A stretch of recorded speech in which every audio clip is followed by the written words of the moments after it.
I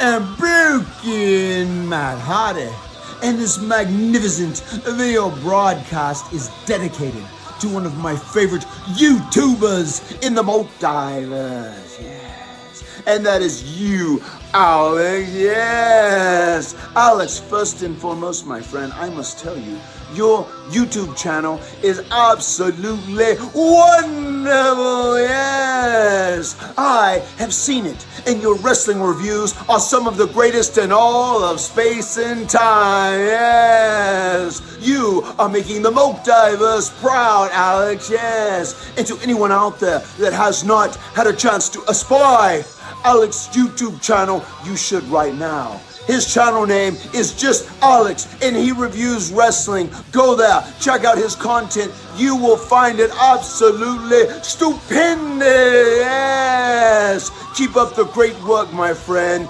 You are winning in your battles in the Great War. Yeah.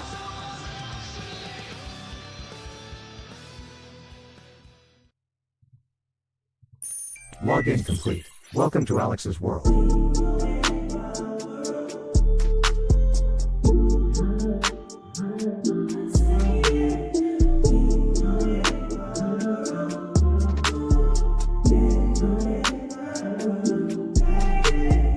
Hello all, and welcome to Alyx's world, a safe space for wrestling fans like you. And we're kicking things off with a super chat.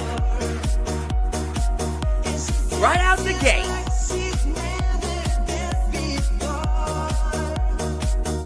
I hope MJF didn't injure himself doing that move. Which move are we talking about? I think he's fine. I don't think he actually hurt himself.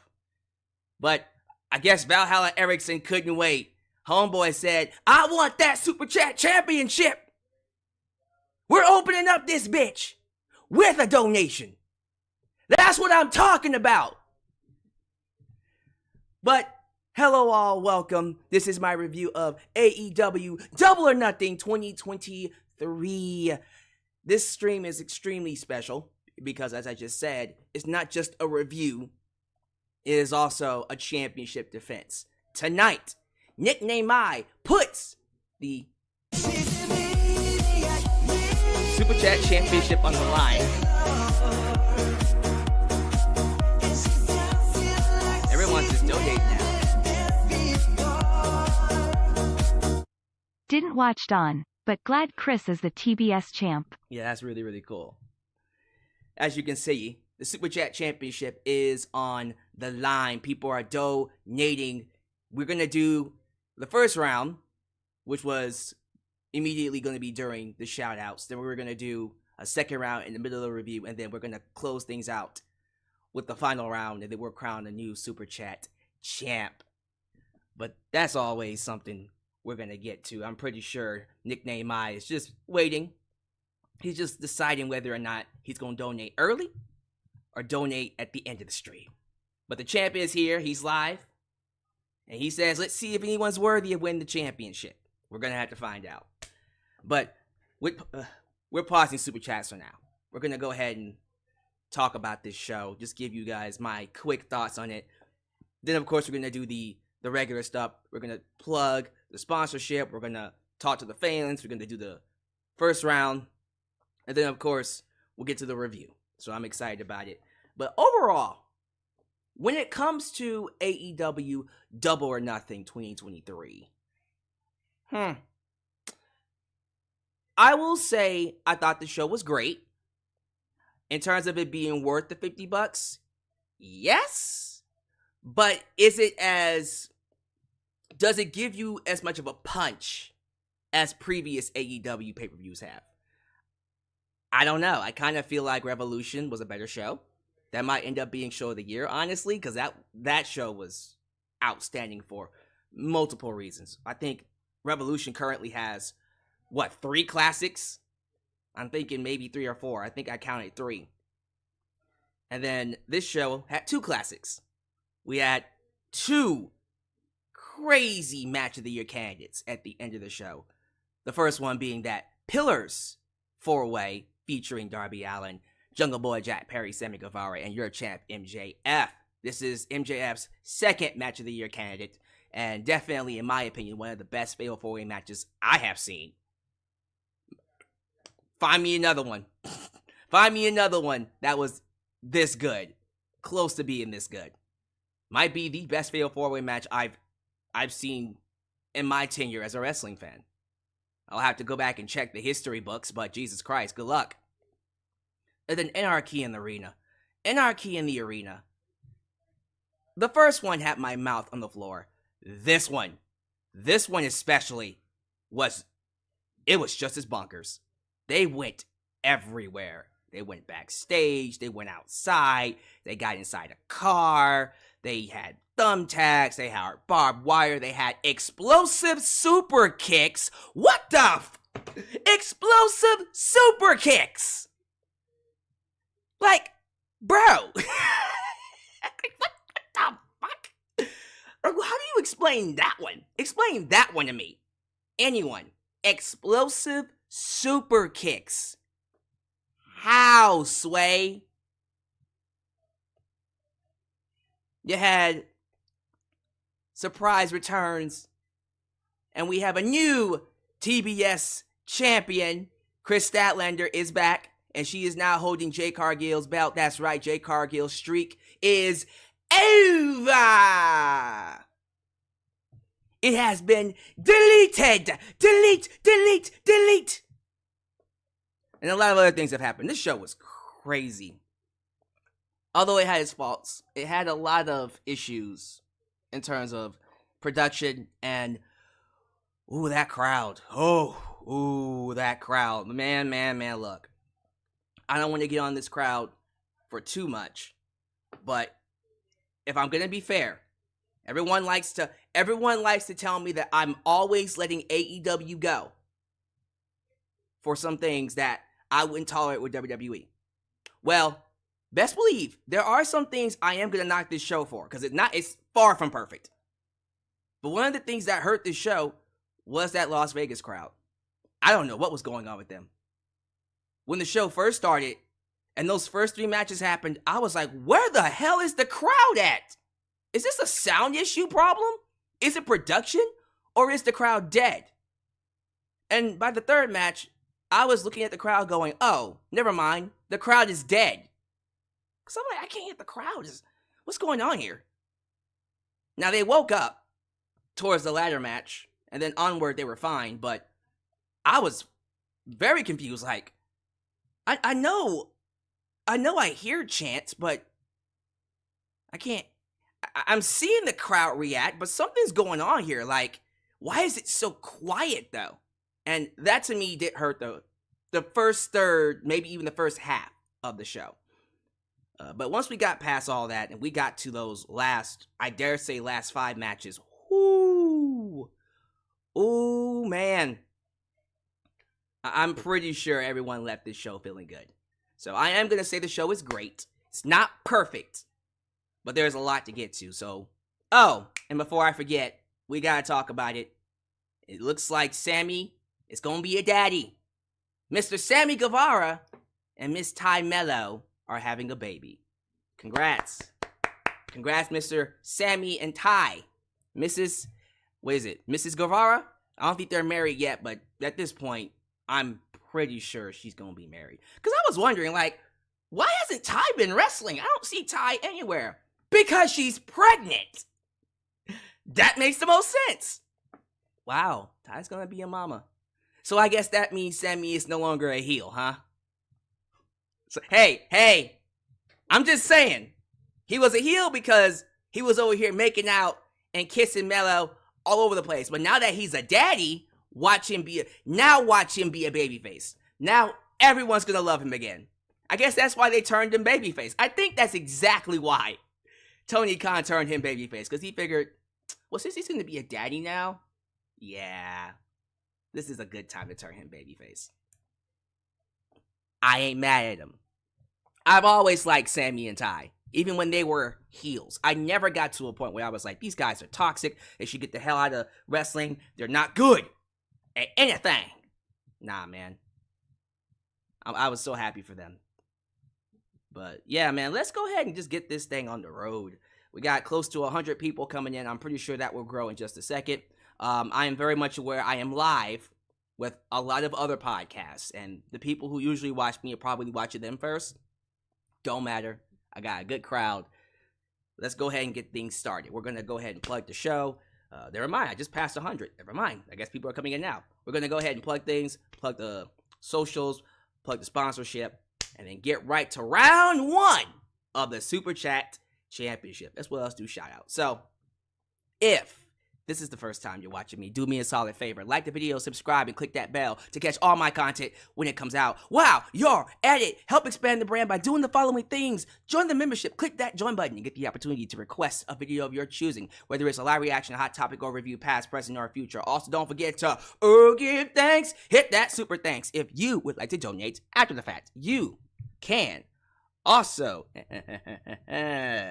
me on Facebook, follow me on Twitter at Just Alyx Central. Give me a follow on Instagram, give me a follow on Spotify, and give me a follow on TikTok. For I am the tickest of the talkest. Donate using PayPal, Patreon, Cash App, Venmo, and yes, Super Chats are officially on. You can donate at any point in time during the broadcast. Get your thoughts played live on the air. Email me at justalyxsworld@gmail.com for business inquiries, just to say hi. And yes, please get yourself a t-shirt today at Pro Wrestling Tees and Teespring. Get you an old school Deluxe Man t-shirt. Get you a new school Alex's World t-shirt, but most importantly, get you a blonde hair, blue eyes, apple pie. America, the remix.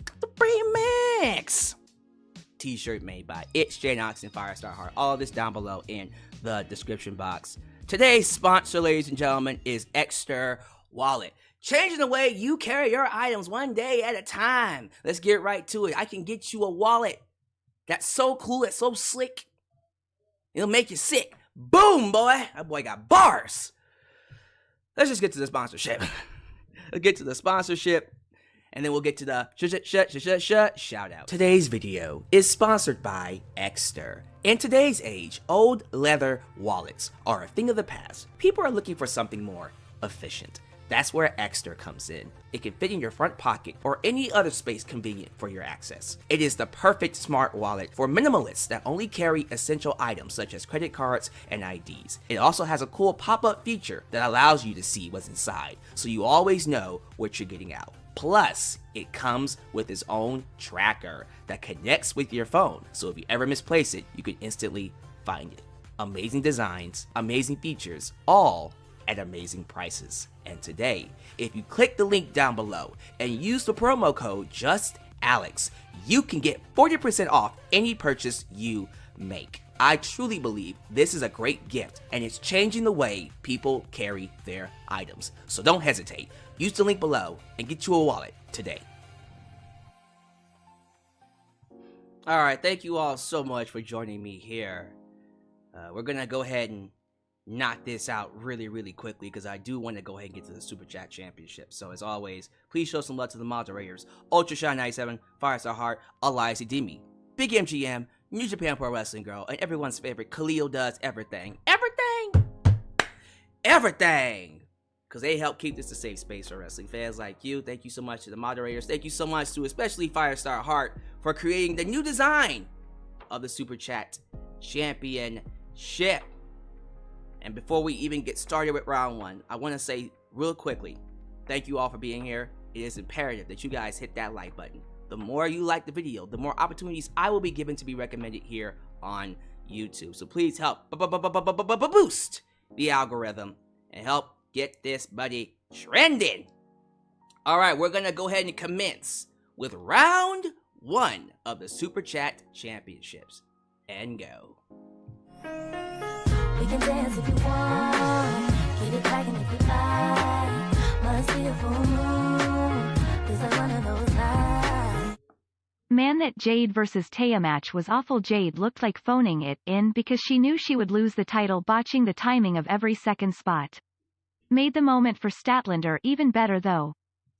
Yeah. The crowd really loved the match. It was actually one of the only matches that had heat to it. Nickname Mai, I think, just took the lead with $10. Well, actually, that's what is that? Is that 10:30?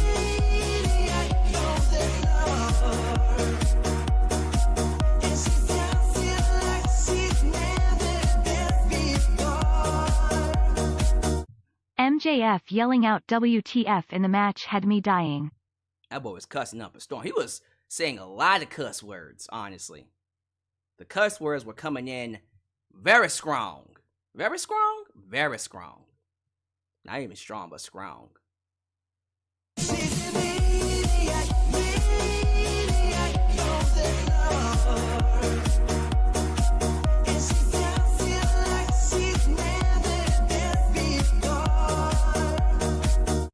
Hear me out. OC versus MJF for All In. Interesting choice. Why that though? Why OC versus MJF? I'm very curious. I'm not saying we can't do it. I just want to know why that match in particular. Just curious about it. All right, is that all the super chat so far? Really? Are you guys saving up? I think Nickname Mai might have scared them with the $10. Well, I'll tell you guys what. Nickname Mai will take. I guess he's gonna take round 1 with $10. Really? Y'all gonna let him win with $10? Come on now. Come on now. Well, those are all the donations so far. So for round 1, I'll go ahead and do this. I'll go ahead and do the shout outs. I'm gonna let this run a little bit longer. But right now, Nickname Mai is taking the lead with $10. Well, probably, what is that, $11 in US dollars? So let's go ahead and do the shout outs really, really quickly. Thank you all so much to the following for being here. We got the Tribal Chief. We got Perfect Sean. That's a new one. Perfect Sean says, I don't know, I thought Jade did okay. She's improving, but she ain't near her potential. I'd say she's at 65% of her potential. Well, she had a very Goldberg-esque like booking, if that makes any sense. So, now that when she comes back, she's probably gonna have to change it.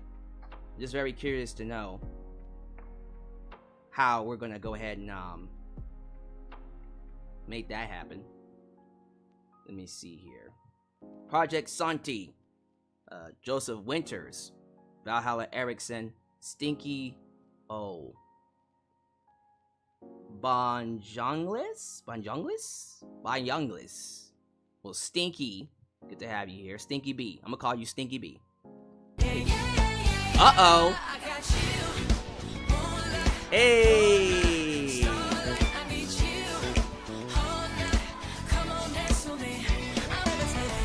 Hand waving. Well, ladies and gentlemen, Franklin Torres, former Super Chat champion Franklin Torres, has entered his name into the pool for Super Chat champion. I guess that wave is not for me.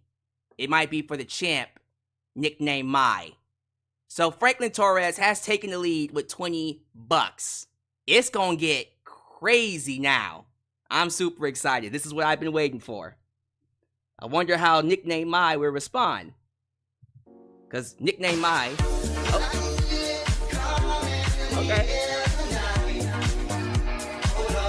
Yeah, I can stay here all day. Let the super chats roll. I'm good. I guess AEW decided to put their big matches after 10 p.m. because Battleground was better from 8 p.m. to 10 p.m. I heard Battleground was an excellent show. I might have to go back and watch it. I'm serious. Like, if people are saying it's a great show, I would actually rather watch that. I don't mind watching it if it's a great show and then doing a quick review about it. Again, like, I'll support NXT when it does great things, and I wish it would have went on earlier. I would have watched it if it went on earlier. That's for sure. But, I have to check that out later. We can dance if you want. Get it crackin' if you like. Must be a full moon. Just like one of those nights. Monkey. Really? So, Nickname Mai, I think might have just taken the lead by $2, because I don't know how much US dollars is his currency. Because I know it's more than, let me see something real quick. I'm going to have to look this up. Do some research. because I want to be accurate. So for Nickname My, he has donated a whopping, so it's $10.73. Oh, okay. So it's like $21.50. So he just took the lead with $21.50. That's essentially what he's taking the lead with. $21.50. That's funny. That's funny. All right. Is this what we doing? Is that how we're doing it? All right. Hey, y'all can go back and forth all y'all want. I'm not going to stop you. I'm not going to stop y'all at all. Matter of fact, there's a lot of super chats coming in. I'm going to just let it roll. Y'all have the floor here. Since y'all want to go back and forth and compete. Okay, so where was I? Eric L, John Bill II, Jordan Williams.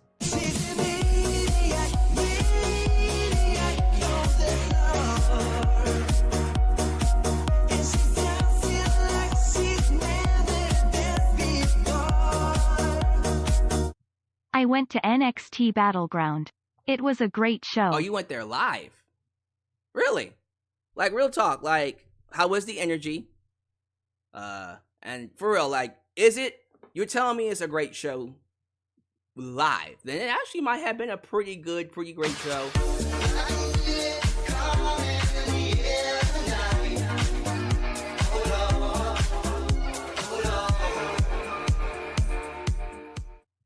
I'd still say that Cole might still be my pick to face MJF at All In. But so far I'd say that either Kenny versus Bryan or Punk will main event the show. I don't know about CM Punk and Kenny Omega. If there's reports of lawyers and litigation involved with them right now, they're probably not legally allowed to speak to each other. That's a completely different situation that I don't want to touch. So we might do Bryan and Omega. Come on, man! We doing it like that?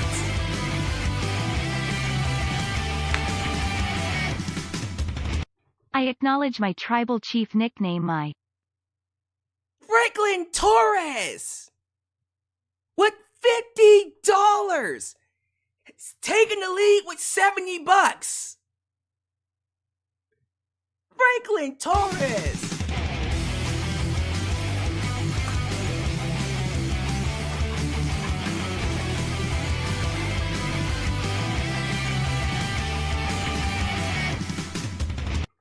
I love playing this game, just like I loved watching the Four Pillars match referencing all the history of the Four Pillars in AEW. Nickname my response with his own $50. What is this back and forth, ladies and gentlemen? Holy crap. Holy crap. This is already better than the pay-per-view. Ladies and gentlemen, this is the match of the year candidate. So, okay, now I gotta do some research. I think Nickname I just donated, what is it, $75? Yeah, $75. Nickname I is in the lead with 75 freaking bucks. That's insane. Okay? Y'all, I don't know what we gonna do here. These guys are going back. Franklin Torres wants this championship. Is Nickname I gonna let him have it? Oh, come on. Who is it this time?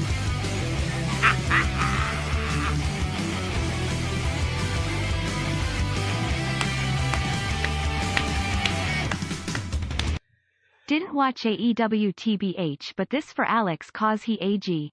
Another bomb from Franklin Torres taking the lead to $120. He wants the championship.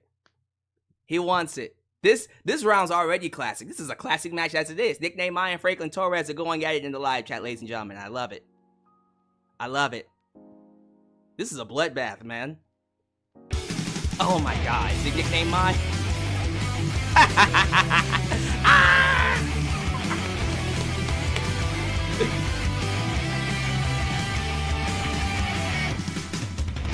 So you want to go to Super Chat City? Yeah, This is the review right here. Just let these two go at it. $128. Nickname I once again takes the lead with $128.80 to be exact. But Jesus Christ almighty. Jesus Christ. We got a real slobber knocker, folks. We got a real slobber. I kind of, okay, guys, I hate to do this to you. I have to end this round. Keep donating. If you can keep donating if you want, but I have to pause super chats, okay? Oh my god. I'm literally forcing these guys. I'm forcing you guys. Hey, okay. Y'all can keep donating, but I'm gonna play the rest of these super chats in round 2. Okay? So, the first round is gonna end. We're gonna go ahead and end the first round. Oh god, Franklin Torres, he just donated another one. Fine. Okay. Why not? Let it go.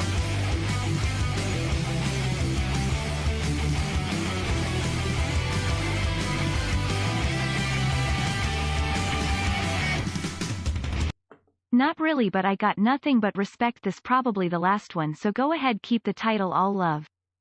Franklin Torres is said 170. 170. He said nickname I top that. I don't know what the hell you gonna do, man. Like that's a lot of money. 170, that's a lot of money, man.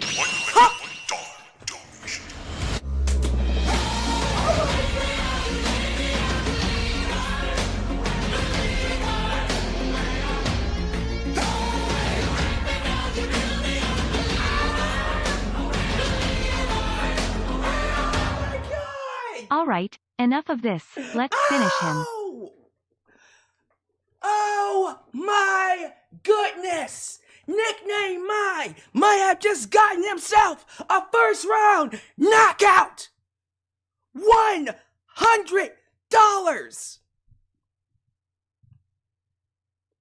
He just took his lead, ladies and gentlemen, to $220. Well, in us currency, it's $236. So,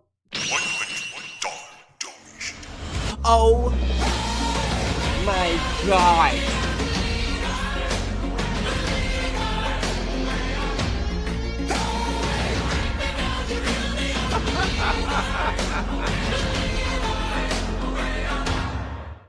You got it. Franklin Torres just responded with another 100. That's $270. That's $270. Guys, how high are we going here? Franklin just went to 270. Nickname I is at 236. My boy, Nickname I, what we doing here, man? That's $270 for Franklin Torres. This might be the... I'm scared that y'all gonna make Nickname I pull out like a 500 or something. What? What?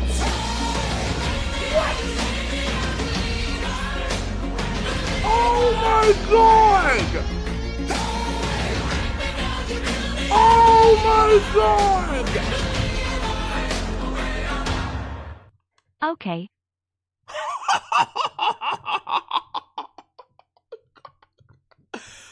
What?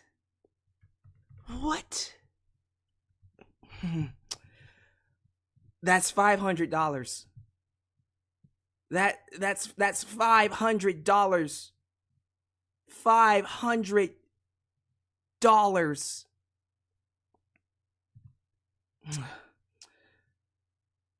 That's guys, that's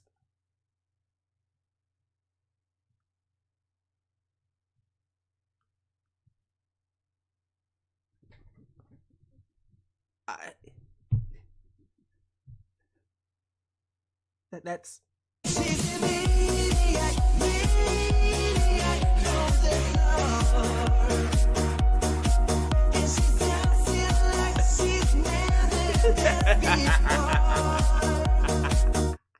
Money, money, yeah, yeah.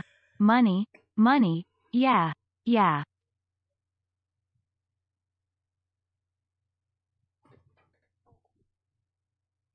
Should I even? I love Franklin Torres, and Franklin Torres continues to show why he's one of the goats.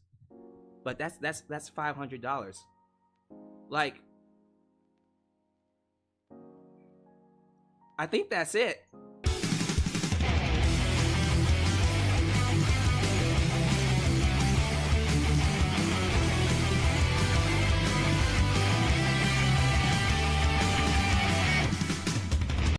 Congrats, Alyx, you deserve it. Thank you, Franklin. That's 320. Franklin Torres just donated 320. And I think that's his way of basically saying he's out. Nickname Mai has taken the lead in round 1 with $500.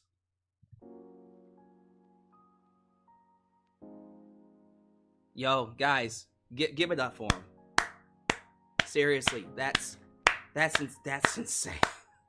insane. Fucking insane. Oh, guys, like, ooh,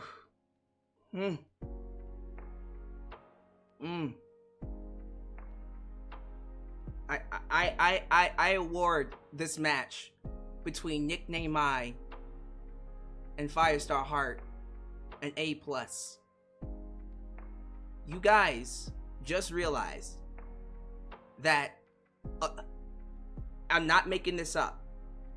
In the last 10 minutes, these two men alone have donated over $800. Over 8. Now what? And now he's giving out.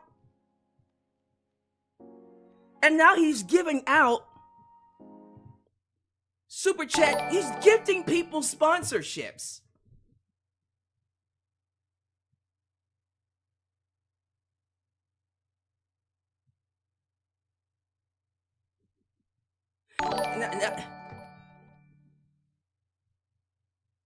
He's just gifting people sponsorships now.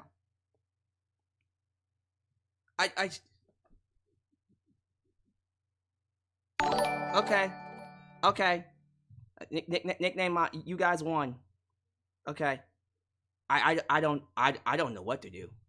I'm floored. I'm just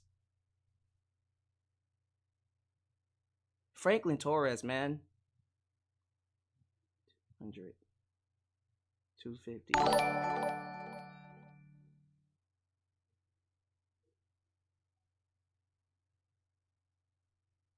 You see 50, 50, 200, 250. So Franklin Torres is at 250 now. Franklin Torres is at 250. I'm just letting you know, y'all get y'all sponsorships. We gonna get to the review in just a second. I swear we're gonna get to it. Wow. Wowzers. Hey, come on, y'all. Come on. Give it up. Give it up to these people, these wonderful, awesome men. What a championship battle this is. Yeah, y'all. Hey, take y'all sponsorships, y'all. Come on. Take them. This is insane.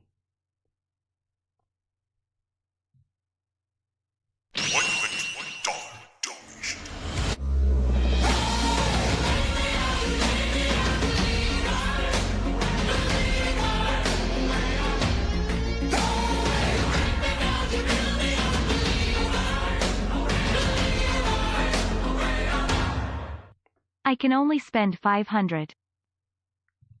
Frankly,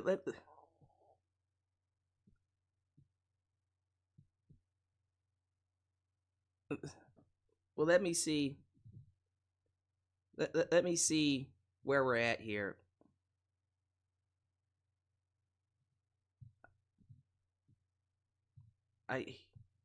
You are at, let's see, 50.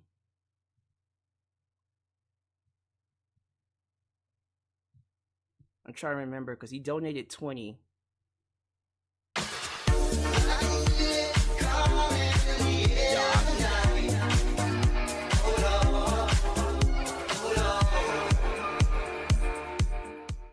Won't let me donate more. Yeah, I think I am. And then Nickname I went ahead and did donations on top of that. That's insane, y'all. This is crazy. This is crazy, man. But yeah, Nickname I with 500. The number to beat is 500. And with that 100, what does that put him at? So what is that, 420? 420? Well, 425 because he just put $5 in. Okay. Jesus Christ, y'all. Alright, moderators, do me a favor. Please keep track of this. And this is... I'm serious. I'm serious. I really mean this from the bottom of my heart. This is literally... And I am dead fucking serious. This is literally the most I have ever been donated in the history of my YouTube channel. Understand me when I say this. To the 100 people watching me, and I do see it's 100 people watching me right now. Okay, understand me when I say. Okay, and I say this with the bottom of my heart. You have no idea how much this means to me. Do you understand? I'm serious. I'm looking at all you right now. This is...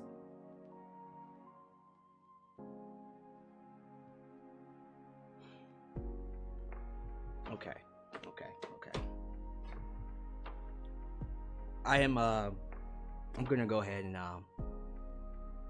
apparently Franklin was trying to donate more. I think you gotta become a member. You need to become a member, Franklin.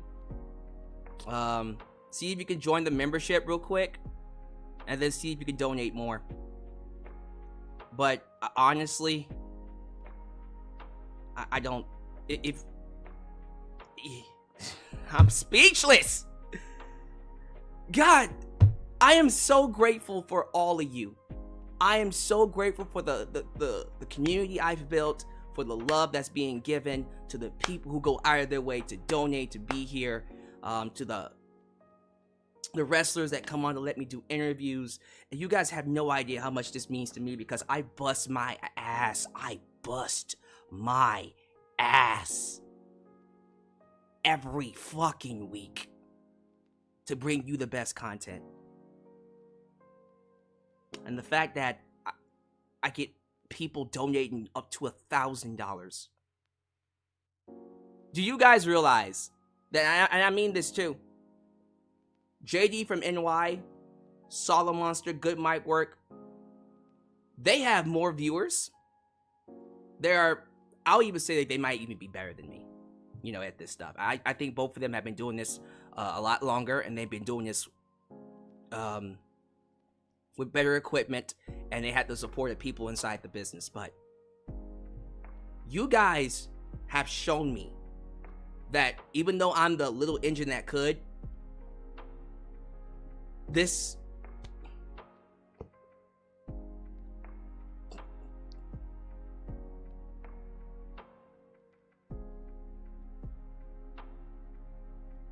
is crazy. Okay, we're gonna get the review started. We're gonna go ahead and get the review started. This is insane. Guys, it's already, the stream has already gone an hour. And it's incredible to me, the amount of love that I constantly get from the people that, they're just strangers. They're just strangers. You guys had never met me in real life. I think maybe one or two of you, but you come up here, you watch me on YouTube channel. You watch me on YouTube. You say kind things to me, and you deliberately, purposefully.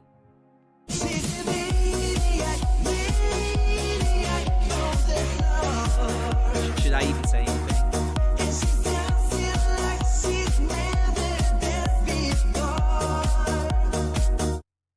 You deserve it. Hands clapping, hands clapping, hands clapping, hands clapping, hands clapping. You deserve it. Hands clapping, hands clapping, hands clapping, hands clapping, hands clapping. And hands clapping. Like this.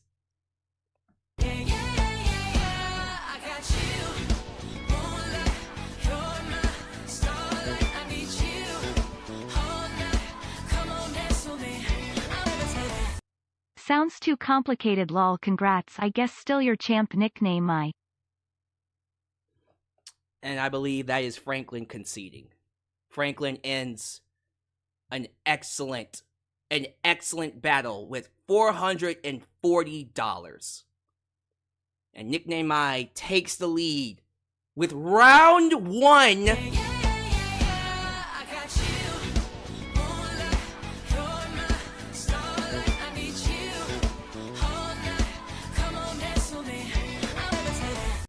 Time to max it out. But who was that rubber chicken singing Moxley's theme? It was kinda awful.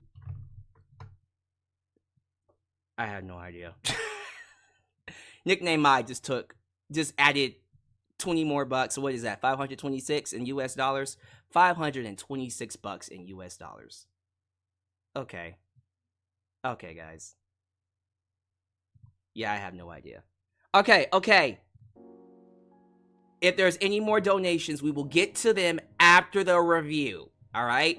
And because I waited so long to get to it, there won't be a round 2. I'll do the entire review in one sitting. And then, I'll go ahead and, do the rest of the, live chat here. Because this is, man, stop, guys, stop. Guys. Okay. The donations, I'll get to them later. $1,000. $1,000. $1,000. $1,000. Okay. We're starting the review. Okay? Yes, I see the donations. We're starting the review. At this point, I believe we can agree that Nickname I is retaining the championship. He's retaining the championship. Because whatever Franklin donates, Nickname I is going to match him, and I'll check back in with them later. All right? But yeah, Nickname I is at 526. Last we left off. That was round 1. If we continue in round 2, we'll see what happens. But all right, finally, let's just chop. Here we go. AEW Double or Nothing 2023 review. Wow. What an opening. That was. Jesus Christ. I'm flustered, but let's get to it. As you know, this was in Las Vegas. Viva Las Vegas. Now, it was interesting because literally a week ago or so, ticket sales for this event were pretty low. Well, I won't say it was like low, but in comparison to like, I don't know, Wembley Stadium, which currently sits at 65,000 tickets sold, you would expect AEW to sell this thing out. And I said on Twitter, the reason why this event was struggling to sell tickets is numerous things. The biggest one is that, and I think some of you know if you live in the Las Vegas area, the price for living in Las Vegas, Nevada is ridiculous. Ridiculous. It's like 3 times the normal rate to get a hotel room. It's not a place that people should live. It's a place that you drive to spend a day in. And so when it came to AEW, you couldn't just rely on good faith, on goodwill to sell this show. You had to give them a strong card. And this past Wednesday was the day we got the full card. And I thought the full card on paper looked great. And long and behold, when it was all said and done and we got to showtime, they got over 10,000 people in the arena. I think the final number is 11K. Let me see. What does Wrestle Tickets say? I think Wrestle Tickets doesn't have the full number out, but the last they checked, it was 10,700. So they opened up seats for 11,200. So 500 tickets were out. That's, hey, I consider that a sellout. Not a full sellout, but that's a lot of people. 10,000? Jesus Christ.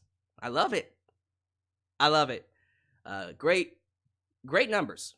You know, people were, I remember in 2018, Dave Meltzer said they couldn't put that many people in an arena, and now they're doing that on the regular. And now we're about to see 65K. So that's good to know. I just wish the people were as great as the numbers make them look. We'll get to them in a second. We will get to the crowd. But I thought in terms of hype, because people like to complain about AEW Double or Nothing not being a great show in terms of the storytelling and the hype. So here's what I will say. I don't think that this show had bad hype. I disagree with that. I think they had trouble in terms of announcing the matches. That's something I will knock them for. I don't like that they waited to the week of to get a full card. Nah, you should have a full card ready at, in my opinion, 3 weeks before the event. That is the latest. Okay? If we're building the full card literally the week of, when you've had 3 months to build to it, that's not good. That's a horrible sign. Horrible, horrible sign. So, in my personal opinion, you should have a full card 3 weeks out. That's just me. That's how I would do it. 2 or 3 weeks. I'll let 2 weeks go depending on what company it is. If it's WWE and they do a show each month, okay, 2 weeks before is fine. But Double or Nothing, AEW, when you got 5 pay-per-views, you got 5. Revolution, Double or Nothing, All Out, Forbidden Door, and Full Gear. Well, 6 this year because of All In. But usually it's just 5 shows. You should have a card before, at least 3 weeks before the week of. That's just my thoughts. But with that said, I think we all kind of knew what we were getting. We already knew we were getting a fatal 4-way for that championship months in advance. They just didn't announce it until the storyline was done. We kind of figured we were going to get some iteration of the Outcasts versus the AEW Originals. They did Tony Storm and Jamie Hayter again, and the results of that we will talk about. We figured Jay Cargill was getting a championship match, and I had an idea that it was going to be against Taya, not Ty Mello, but Taya Valkyrie, because of their first match. So, and the rest of the matches, you just kind of knew. The only thing I am disappointed in when it comes to this card is the fact that we did not get Keith Lee versus Swerve Strickland in a one-on-one match. They're going to do it eventually. That match is coming. I am very certain we'll get that at either All In or All Out. I think he wants to push that a little bit further ahead in time. But when Keith Lee and Swerve Strickland have their match, it is going to be a match of the year candidate. Okay? It will be a match of the year candidate. And I can't wait for it. Is there anything else I wanted to add here? I don't really think there's anything else that needs to be said in terms of the build-up and the hype. Yeah, I didn't really hate the pre-show match. A lot of people were very disgusted in it because Jeff Hardy botched. So it was the Hardy Boys and Hook versus the Guns, Austin and Colt Gunn, and Ethan Page. And the winners of the match get, I think if the Hardy Boys won, then Ethan Page is working for them, and then vice versa. I don't know. But I did see a little bit of it. Jeff Hardy trying to do a whisper in the wind, and then slipping on the top rope and busting his head. You're like, Jeff. Oh boy. Yeah. I don't know what to tell you there, Chief. What do you say to that? People are saying he should quit. At least it was on the pre-show. And he finished the match, so that's a good thing. People are saying he might have injured his knee. I don't have any updates on that. So until Fight Will Select or someone says it, I think he's fine. He just botched. So it is what it is. As long as he's healthy, that's what matters. But the Hardy Boys do win. Hardys and Hook do win the match. So Ethan Page is now working for the Hardys. Interesting. Yeah, so that's all the preliminary stuff. So before we get things started with the Blackjack Battle Royal, let's talk about this crowd. Let's have a conversation here. And I'm going to go to this screen for a second to kind of change the scenery also. But I need to say something about AEW, where it is right now in terms of a promotion, in terms of it being a comparator for WWE. Because now, we're 4 years in. They started in 2019, literally 2019 this month at Double or Nothing. I feel like we've reached a point where the bloom, if it hasn't come off the rose, it's starting to. And AEW cannot just ride off a goodwill to sell shows now. Because for the last 4 years, they've had the idea, let's just call it like it is. They've had this coding, this privilege of being the alternative to Vince McMahon's product. And it was the new kid in town. It was the new hot trend. It was the hot topic. And so, because it was new and it was fresh, they could sell out arenas because it was a new promotion. And then they would have great matches and then great shows, and therefore create good faith with the audience, because not only is it fresh, but it's better than WWE in every other aspect. So if AEW came to your town, you bought a ticket. It didn't matter where they were and who they were bringing to the shows. If AEW came to your town, you bought a ticket. And they were on a hot streak in 2021. In my opinion, in 2021, they could have easily sold out. Well, they did sell out a stadium, Arthur Ashe Stadium, but I'm talking like a legit stadium of like 30, 40, 50, 60 here in the States. If they had went for it. They didn't. But I do feel like during that time, they could have easily sold out a stadium. And then 2022 came around, and you're thinking, oh man, this is peak AEW. This is it, man. They're better than WWE. And then, of course, the media scrum happened, and that killed some of their momentum, and then now we're back. But now that we're 4 years in, they can't ride off of the goodwill anymore. They just can't. They can no longer ride off of the goodwill of the of their shows, of the audience. They now have to try a little bit harder with their product. They have to think of each week as re-auditioning to come back the next week. So every show, Dynamite and Collision. Now Collision's a thing. So every show needs to be a banger. Because if what reported is true, they're splitting up the rosters. Now it's going to be even harder to sell your tickets. Because at least when you had CM Punk and Miro and all of them, they were all on one show. And you only did Rampage and Dynamite, and you taped Rampage the same day. So you knew you were going to at least get all the big names. Now that we have two shows, and you're splitting up the roster, the people who love CM Punk are not going to come to Dynamite.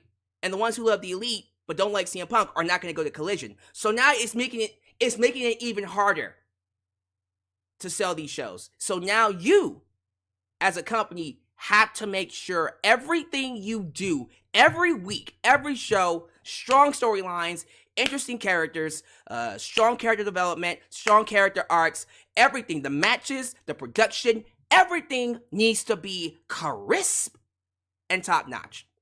You can no longer ride off of good faith. You're not going to sell tickets because you're AEW and you're not WWE. It's not going to work that way no more. You now have to bring something new to the table every week. And guess what, ladies and gentlemen? That's how it should be. That's how it should be. And I think they are. I think they are going to bring something new to the table every single week. And I'm excited for it. I really am. I do believe, I really do believe that AEW can make this happen. I do believe AEW, and I say this from the bottom of my heart, I do believe AEW is going to reach a point where it is undeniably the best wrestling promotion in the world. Because I feel something is about to happen that many fans aren't seeing, they're not recognizing, they're not going to acknowledge. I believe the Elite, CM Punk, whether it's CM Punk and FTR, when this litigation, when this lawyer stuff clears up, when all of this craziness that happened at the media scrum, that whole thing just dies off and they can finally talk, we are going to get one of the best programs in all of wrestling history. Although, this stuff with the BCC and what's going to be the Golden Elite, that's already some of the best stuff. That's already some of the best stuff we'll see in wrestling history. Because I'm already loving it. I do believe CM Punk and the Elite will be even better. So, when this whole litigation crap ends and they're allowed to finally talk it out and then work things through and start a program, AEW is going to see some of the best numbers ever. And I'm talking about ticket sales, pay-per-view buys, gates, attendances, in terms of payment, in terms of merchandise sales. AEW, their best years, their best days are far ahead of them. But they're going to have to make each week feel like a re-audition.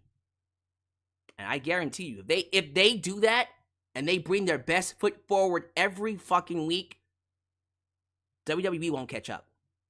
Because WWE is currently being run by Vince McMahon, and he don't give a damn about the quality of the show. But AEW should. And that's the short. I just gave you guys a short before the short. But yeah, like, I do believe AEW is capable of being better than WWE. And if they're going to do it, this is the time to do it. Because Vince McMahon's going to ruin the show. Take this opportunity to regain your crown as the true best wrestling show in the world. Facts, man. Facts. Okay. Let's get things started, ladies and gentlemen. So the first match was not the unsanctioned match. I think I pressed that by accident. The first match actually was the 20-man Battle Royal for the AEW International Championship. Let me just be honest with you. When you look at the comparators, and I'll name them off for you. The comparators in this match are, well, Orange Cassidy, because he's defending the belt. Blade, Butcher, Bandito, Commander, Lee Moriarty, Big Bill, or you can call him Big Cass, and he's 7 foot tall, and you can't teach that. Ari Daivari, Tony Nese, Chuck Taylor, Trent Beretta, Kip Sabian, Phoenix, Rey Phoenix, Pentagon, Cero Miedo, Brian Cage, Ricky Stark, Switchblade Jay White, Juice Robinson, Keith Lee, Dustin Rose, and whose house? Swerve Strickland. So, for some reason, when I was watching this match, this is the first part of the show where I just went, what is wrong with the crowd? They're very, very quiet.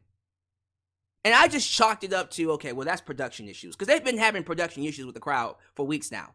You know the crowd's there, but they're silent. For some reason. Maybe that's a production issue. But, you know, I was watching this match and I was like, why can't I hear the crowd? Something's not right here. I don't like it. It can't be because of the match. Right? And to be fair, the first part, I'll say the first half. The first half of the match was a bit messy. I'm not going to lie. Because they had a lot of competitors fighting outside the ring and not fighting inside the ring. And so the match couldn't start until everyone was inside the ring. And then they could start eliminating people. But the thing was, there wasn't a point in time where everyone was in the ring at the exact same time. And so to me, that kind of hurt the match. I wish they would have said, okay, no one gets eliminated till everyone's inside the ring. But there were people outside the ring while people were being tossed over the top rope. So I was like, all right, well, screw that. Highlights of the match were Keith Lee, Swerve Strickland, Brian Cage, Pentagon Jr., Jay White, of course, Ricky Starks, and then, of course, Swerve Strickland and Orange Cassidy. Commander had a couple of moments in there that were pretty fly. But I was kind of wondering, like, my dude, you're over here running across the ropes and you're jumping to the outside. Wouldn't you eliminate yourself? I'm not trying to be a smart ass. I'm just saying. There was a cool spot where Bandito was holding someone in a stalling suplex that lasted a minute, and it was dope. That was really cool. But honestly, look, as much as I love Keith Lee, he got eliminated pretty quickly. Again, they're keeping Keith and Swerve away from each other until they have a fight. Swerve Strickland and Orange Cassidy are who made this match. Those two, the last, 5-10 minutes of this match were just them. And holy shit, was it amazing. That one-on-one-esque conclusion of the match. I don't know about y'all, but if we don't do Swerve and Orange Cassidy soon, I'm going to be very upset. Because you can't see that and not do that match. That's a match that we had to do. And they toe it up. And I love that when they was on the outside and they were both hanging on the ropes, you were thinking, well, Orange Cassidy's going to hit him with the Superman punch, or excuse me, the Orange punch, right? And he's setting up for it. Swerve is hanging on by his hands. And instead of going for the Superman punch, he just walks up and just kicks his hand. And Swerve falls to the outside. I thought that was an excellent finish. That's such an Orange Cassidy way of winning. It really is. Yeah, I loved it. I thought it was great, man. I truly, genuinely loved this. I genuinely, 1000% loved what they did here. This was great. Yeah, that was an excellent battle royal, honestly. I just wish the beginning wasn't so messy. Like, real talk, I'm gonna be real with you. If they had started with everybody inside the ring, or at least let them brawl, but then eventually get them all inside the ring and then start the match, I would probably be giving this like an A-. I'd be saying this is one of the best battle royals I've ever seen in my entire wrestling tenure as a wrestling fan. But because it was messy at the beginning, I'll give it a B+, which is it's great. It's a great match. Definitely something you should watch. But if you're a fan watching it, well, a casual viewer watching it, you'd be like, what the hell's going on here? Why are they all starting outside the ring? I don't know. But yeah, we got to get Swerve and Orange Cassidy one good time. But also, we need to get Keith Lee and Swerve. The fact that we haven't gotten that match yet is beyond ridiculous. I'm sorry. Now we can talk about Adam Cole, baby, versus Chris Jericho, unsanctioned, with Sabu. So, anyone disappointed with the fact that Sabu was in there for like 5 seconds, put someone through a table, and then left? Anyone? Because I was extremely disappointed. Y'all heard that? I was extremely disappointed. Very. Because you hyped him up as someone who grew up watching Sabu. Because like I said in my prediction, Sabu was Jeff Hardy before there was a Jeff Hardy. He's just even more crazy.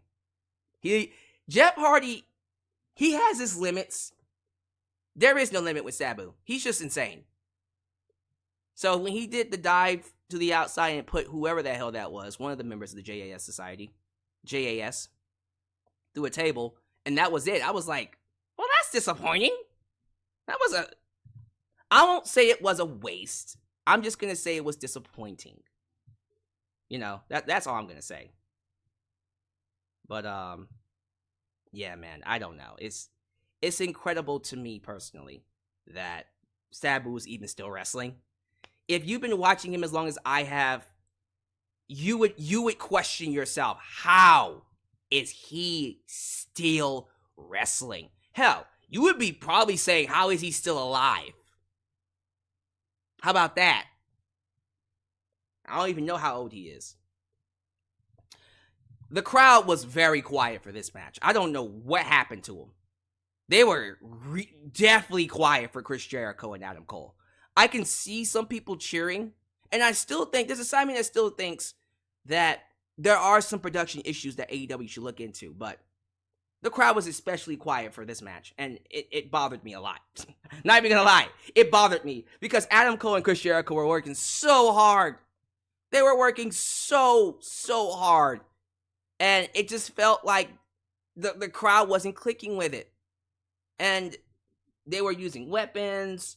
They had, handcuffs, a fire extinguisher. Chris Jericho didn't get busted open. I don't know why, because it looked like he tried to get busted open, but no blood would come out. So, super weird. But, Adam Cole basically beat the piss out of Chris Jericho to the point that the referee, Aubrey Edwards, had to stop the match. Aubrey Edwards had to stop the freaking match and give Adam Cole the victory by referee stoppage, KO. And during the match, the best part of the match, honestly, was Britt Baker coming out. Britt Baker coming out to beat up Chris Jericho with a kendo stick. The crowd lost it for her. And then Paige came out, Saraya came out, and Paige, I keep saying Paige, and Saraya got her ass handed to her by Britt Baker, and Britt ran her off. That was the hottest part of the entire match. The fact that Britt Baker was the best part of a match that she wasn't in, I don't know if I can give this a good grade. I'll give it a passing grade. Like, they tried really hard. C+ is fair. It was decent. Apparently, there's going to be a tag match on Dynamite. It's going to be Chris Jericho and Saraya, got it right that time, taking on Adam Cole, Bebe, and Britt Baker.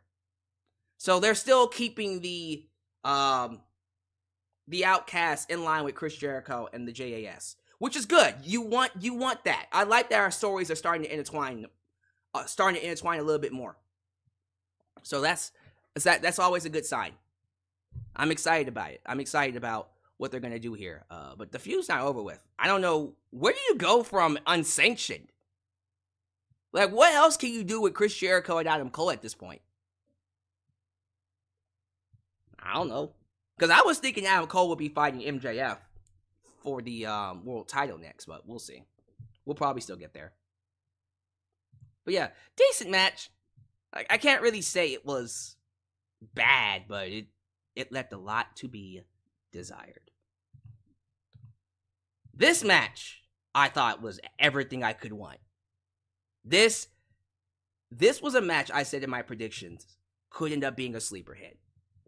Because I know you look at the card, you look at the paper, you look at the match.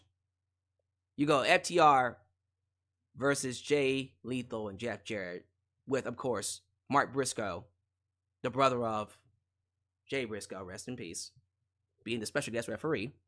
You think to yourself, okay, well, this is probably going to be the closest thing to a WWE match on the card, because there's going to be a lot of craziness, very old school feel to it, some interferences, and yeah, it was all of that.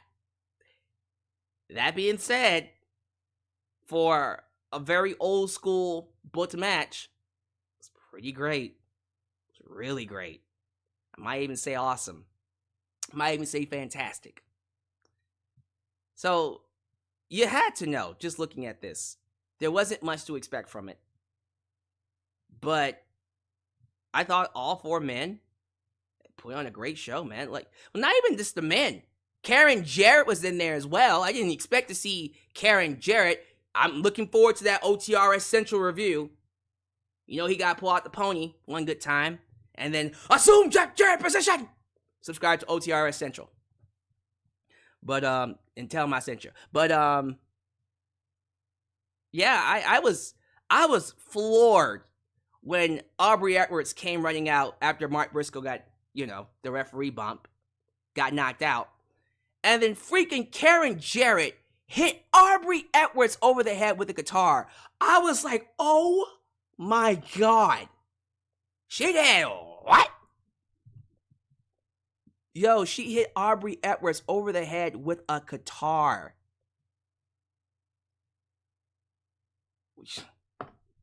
I don't know what to tell y'all. That's crazy. That's crazy, man. But, I gotta again. I know I've been knocking on this crowd all night. I'm not gonna stop. I'm not gonna stop. I thought the crowd really disappointed me. Like, of all the matches that disappointed me, I get Adam Cole and Chris Jericho, because that match didn't quite click. There was something going on. Their chemistry was a little off. So I'm not necessarily mad at them not being all into Chris Jericho and Adam Cole. The first match, I'll just chalk that up to production issues, because I did feel like they were into it. It just didn't sound like it. This match, I could visually see they were not into it. I can hear that they were bored. I can see that they were bored. That disappointed me. Because I get it.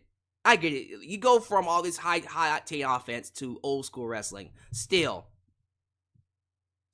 like, this was not the match to be sitting on your hands. And that disappoints me. It disappoints me that they were sitting on their hands with this match. Because this was a great match, man.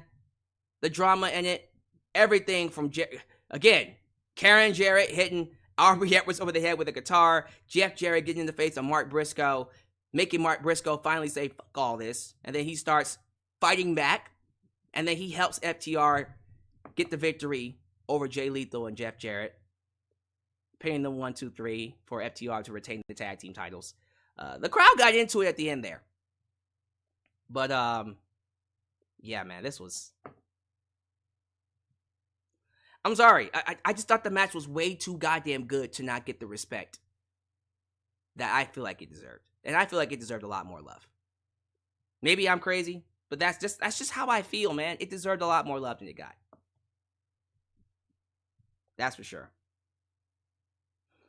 I think we got some F.U. Karen chants, right?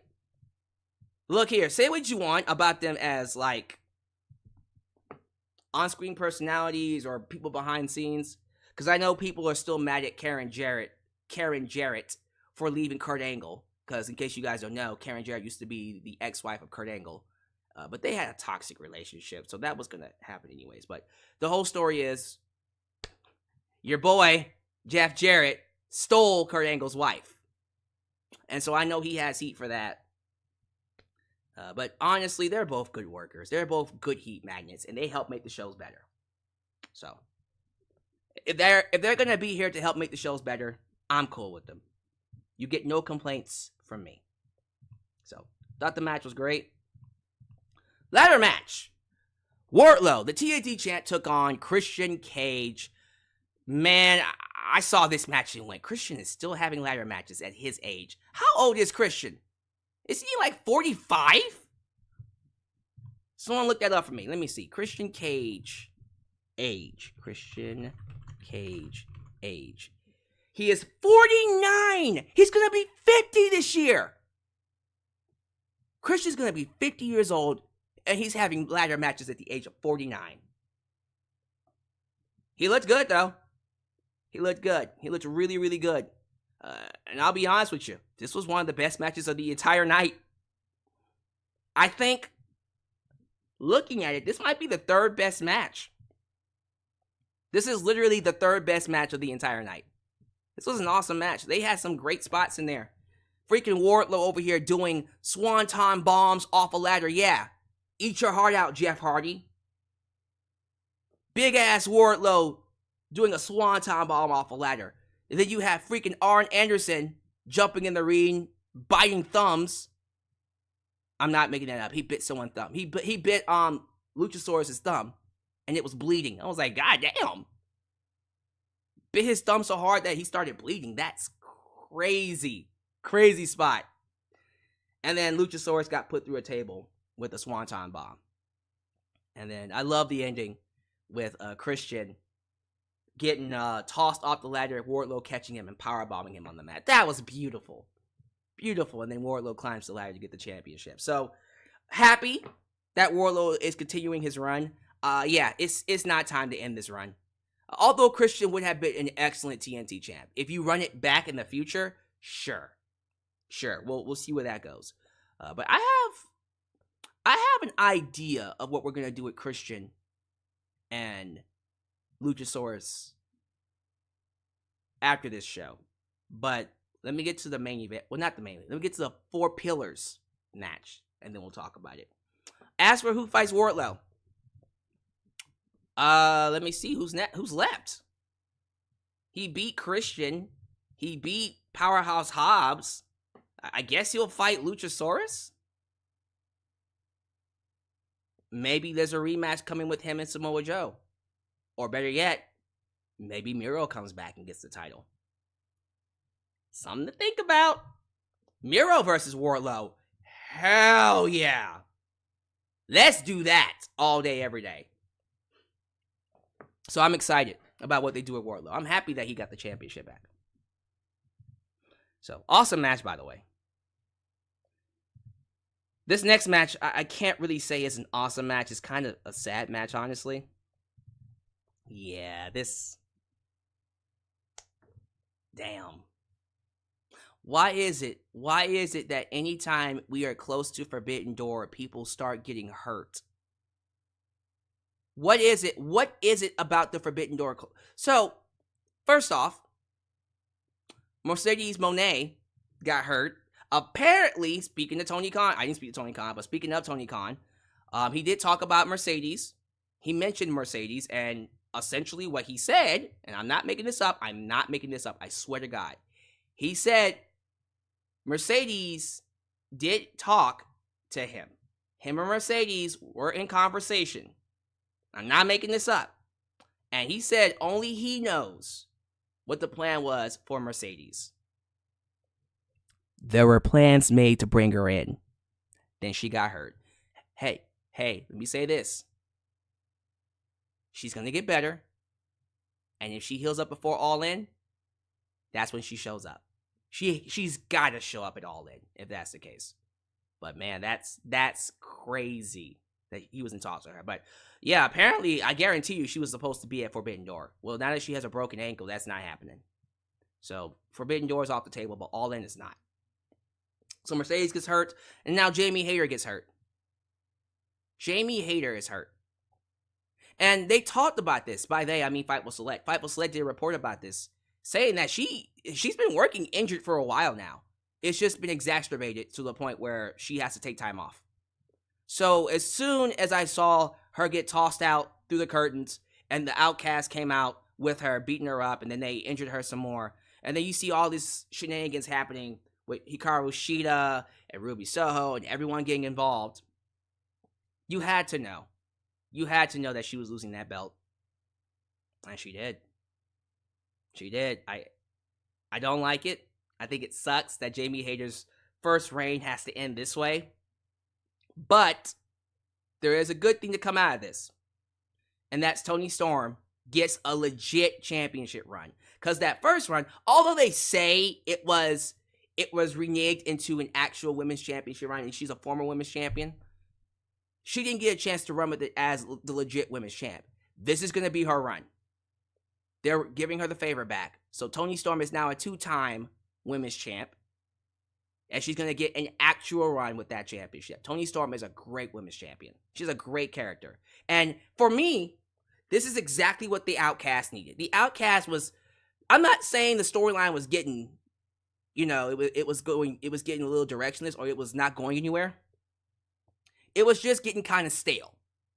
So it needed a moment like this to add some heat. And Jesus Christ, did the heat get added. I am so happy to say that freaking Toni Storm is once again your AEW Women's Champion. That is so damn cool. 2-time Women's Champion Toni Storm. I am so happy for her. I am so happy for her. That is awesome. But God, that's sad. This is seriously how we're going to end the reign. This is how we're going to end the reign. We are going to end the reign of Toni Storm. Excuse me. We're going to end the reign with Toni Storm, and Jamie Hayter is going to have to take a break. So we don't know how serious her injury is. I don't think it's, from what I'm hearing, it's not going to require surgery. They're just going to give her time off to heal. So she'll probably be off TV for a good 3 months. If she's back by All In, run it back. Jamie Hayter and Toni Storm 3. And we give her the belt. And All In. That would be so goddamn cool. That would be so goddamn cool. Someone just said, I would like to see Thunder Rosa versus Toni Storm. Unfortunately, Thunder Rosa is not any better. Thunder Rosa, they're saying she might need back surgery.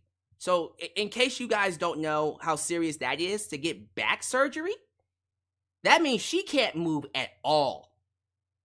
Do you hear me? That means she is done. And if she gets back surgery and heals, she's going to be out for a good 9. That's another 9 months that she's going to be off. So she won't be wrestling until 2024. Unless she just miraculously recovered and she's back. Yeah, but don't see that happening. So more than likely, it will be Jamie Hayter. If she gets healthy enough, she will be fighting our girl, Toni Storm, again at All In. Not All Out, but All In. But man, that hurts. The fact that she lost her championship this way at such a crucial time. Man. But it could have been worse. It could have been a lot worse, if you ask me. An impromptu match was announced. Our boys, the House of Black, that being Malachi Black, Brody King, and Buddy Matthews with the lovely Julia Hart, made an open challenge for the Trios Championships, and it was answered by, you guessed it, The Acclaim. Although that was teased very hard, almost too hard, on Rampage, The Acclaim came out to accept the challenge of the House of Black. Anthony Bowens, Max Caster, and Billy Gunn were all in the match. The crowd was hot for them. They were awake for that.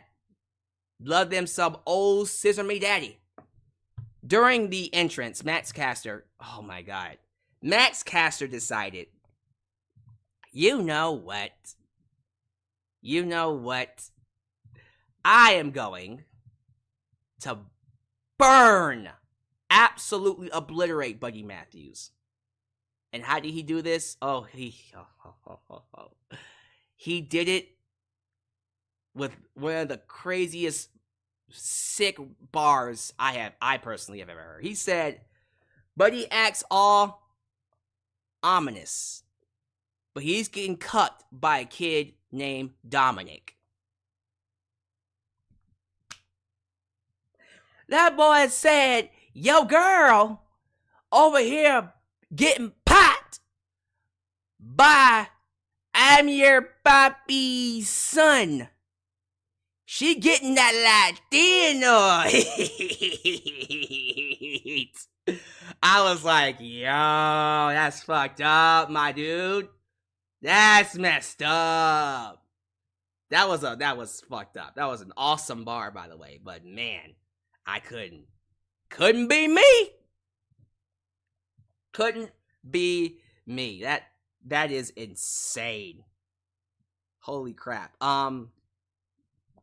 Yeah, that was awesome. The match itself, I thought the match itself was good. It was a good match. Lots of crazy spots in there. Lots of crazy hot tags with everyone involved. They have good chemistry. The chemistry was there. I feel like I would have gotten more into it if there was more hype for this. I feel like they could have done a full feud. Maybe they'll do it again down the line. But the match was good. Crowd was into it. Billy Gunn had a hot tag, but ended up eating the pin for the team. He took the, it's still called the Black Mass, right? Yeah, he's still called the Black Mass. He took a spinning heel kick to the face and gets pinned by Malachi Black. 1, 2, 3. And your trios champs retain. Which is what you love to see, right? So good to have the House of Black on the show. And then we get to the TBS Championship. Oh boy. Let me go ahead and get it up. Let me get this up. All right. Your girl, Jade Cargill, took on our girl, Taya Valkyrie. Battle of the... Okay, well, it's not called the same move. So, Road to Valhalla and Jaded are essentially sit-out facepaint or facebusters. The sit-out facebusters. Grand Slam. Glam Slam. It's also called the sit-out facebusters. They all had the same finishers. So, that was essentially what this was all about. I know Nickname Mai, who's most likely and is probably going to win the Super Chat Championship. Nickname Mai said that this match was not very good. It was boring. I feel like the crowd helped it. The crowd was really into this match. And I think part of the reason they were into it was because of Jade Cargill's entrance, where she came out to, what was her name? Big Boss Vetti? Big Boss Vetti. Right? Is that how you say her name? Anyways, she did a full-on entrance with Big Boss Vetti singing Pretty Girls Walk. And then she did a dance routine and everything. Yeah, she went all out for that one. She did go all out for that. So I think that was part of the reason why the crowd was into it. But they didn't really do anything spectacular. It was just a solid match, honestly. And I was very surprised when Taya Valkyrie hit the Road to Valhalla. Because she hit that thing. And Jade kicked out. And then Jade got up and hit her Jaded and pinned her 1, 2, 3. So I was like, oh, alright. Well, damn. Heartbroken. I wanted Taya to win. But then I'm glad she did win. And here's why. Because after the match, freaking Smart Mark Sterling decided, hey, we're going to do an open challenge. You want to know why? Because ain't nobody left to take on Jade Cargill. As soon as he said that, I was like, well, I guess Chris Statlander's back. And not even 2 seconds after saying it, Chris Statlander ran out, accepted the challenge, and within, a minute? Hits Jade with her finisher and pins her 1, 2, 3. The crowd lost their shit. Everybody lost it. The streak is over. Jade Cargill ends her streak at 60-0, now 60-1, and your new women's TBS champion is Chris Statlander. They didn't even wait. They did this match immediately after the match between Taya Valkyrie and Jade Cargill, and they gave it to Chris Statlander, man. Like, that's so cool, and she looks good. I've been seeing the photos of her working out. Jade is. Look, as much as I love Jade Cargill, and I still think she gets a little bit more hate than she really deserves. I'm not saying she's the greatest wrestler of all time, but she really is trying. She really does love this, and she wants to get better. I'm hearing that she's going to take a break. Actually, I think Fightful Select just reported it. They did. Fightful Select just reported that Jade Cargill is going on a break, and when she returns, she's going to come back with a different gimmick. She's going to revamp herself altogether, and she's coming back as a different gimmick, a different character. Sounds good to me. But, Jade, she had a good run. But Chris Statlander, when you talk about someone who's been here since day one, and has made an impression, because she used to be an alien, now she's just Chris Statlander, she's been deserving of this for the longest time. And I was very happy to see her win that, because I know she probably should have won that belt a long-ass time ago. But she kept getting hurt. She just kept getting hurt, man. She kept getting hurt. Well, she's healthy now. She's back. She looks healthy. She looks in great shape. So now, she's the TBS champ. You love to see it. Man, we have just seen a complete shift in women in terms of women's champions. Asuka beat Bianca Belair, ended her streak over 400 days as champ. Freaking Jamie Hayter just lost her belt to Toni Storm. And now, Chris Statlander just beat Jade Cargill. Something's in the air, y'all. Something's changing with the women. Not just in WWE, but also AEW. Something's changing with the women's divisions. Is it for the better? I don't know. But something's in the air. I don't know what it is. But I can feel it coming in the air tonight. Alone. Just wanted to say that. What is not the main event? I know.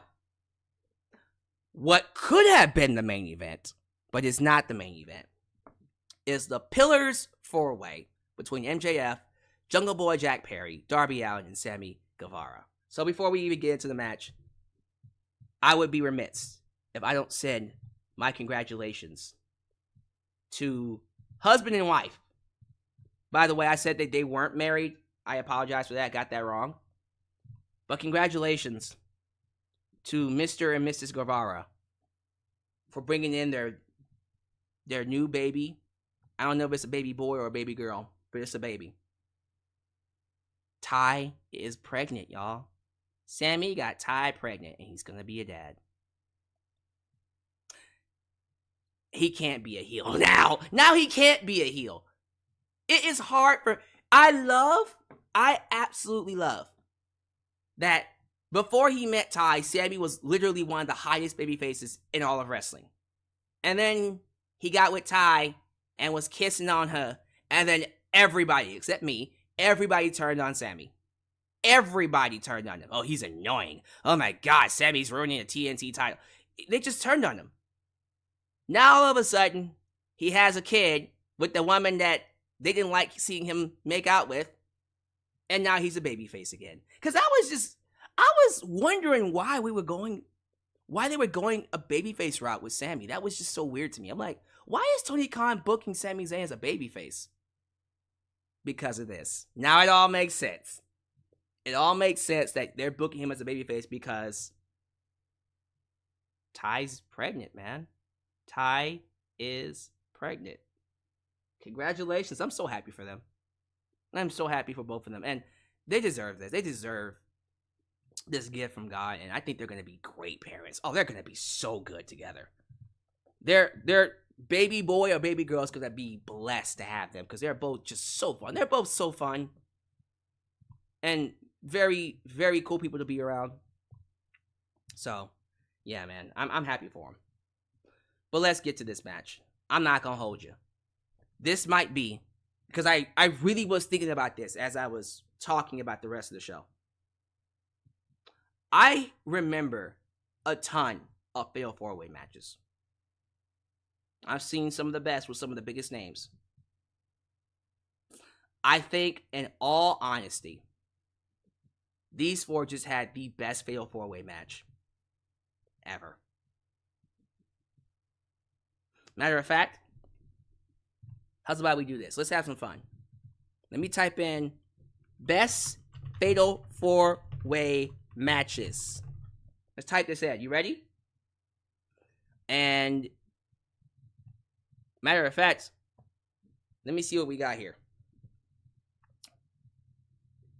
So they said the best Fatal 4-Way match in WWE history is John Cena versus Edge versus Randy Orton versus Shawn Michaels at Backlash. I don't know how I feel about that.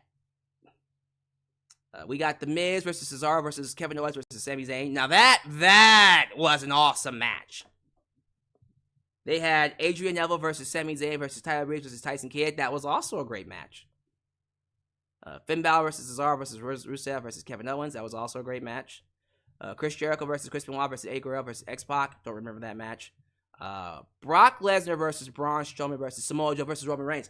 That was an awesome match. That was a crazy, crazy main event match. Charlotte Flair versus Becky versus Sasha versus Bayley from NXT. Oh yeah, I forgot about that. That was a Fatal 4-Way. That was an awesome match. Yeah, I think it's safe to say. I think it's safe to say this is definitely the best Fatal 4-Way match I might have ever seen. Can y'all find me another one? Can y'all find me another one? For real, because I don't think there's a better one than this. Even the main event of WrestleMania 2000. I was going to say WrestleMania 20. No. That was a triple threat. WrestleMania 16, 2000. Yeah, man. Y'all gotta help me. You're gonna have to help me find a better Fatal 4-Way. But yeah, this to me is the best one. The best Fatal 4-Way match I have ever seen. And the fact that these 4 men, who are called the future of AEW, who are called literally the 4 pillars of the company, were able to put on this quality of a match, you can't dispute it. You can't dispute how awesome this match was. This was a fantastic, excellent display of storytelling. The entrances were all great and awesome. Love that MJF came out with the devil music, came out with the symphony of his theme with Devil Mask, and then he walked down to the ramp. I loved it. I absolutely loved it.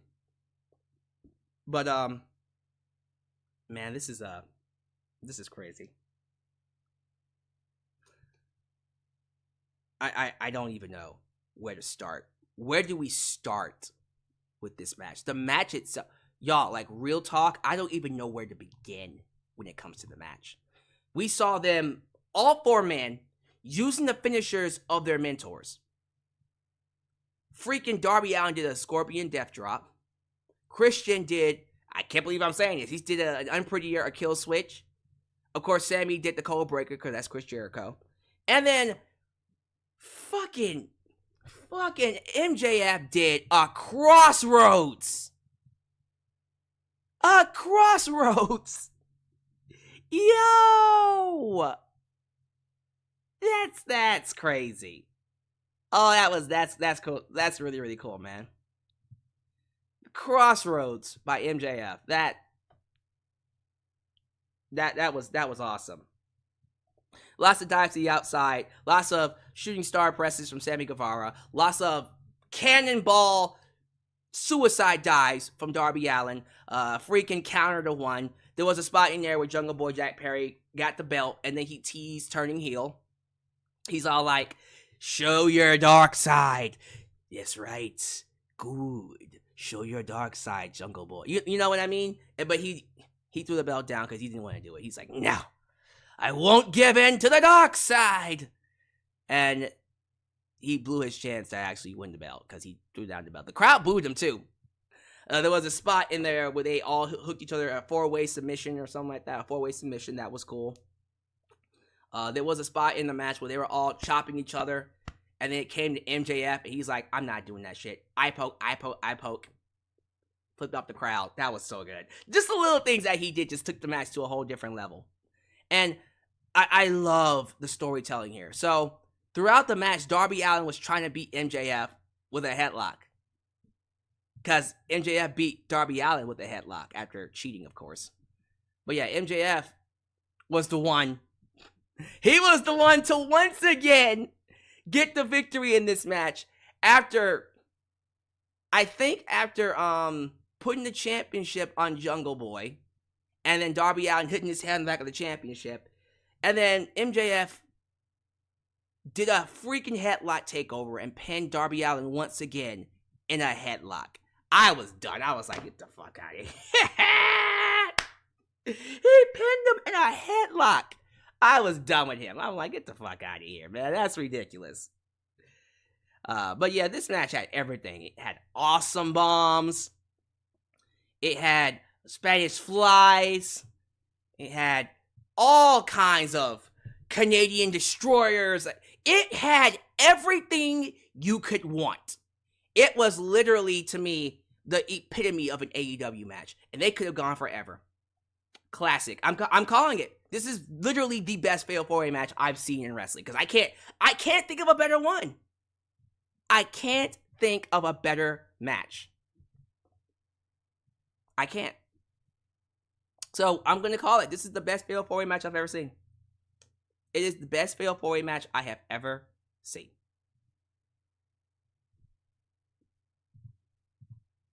MJF retains. Who he fights next? Probably Adam Cole, but we'll find out.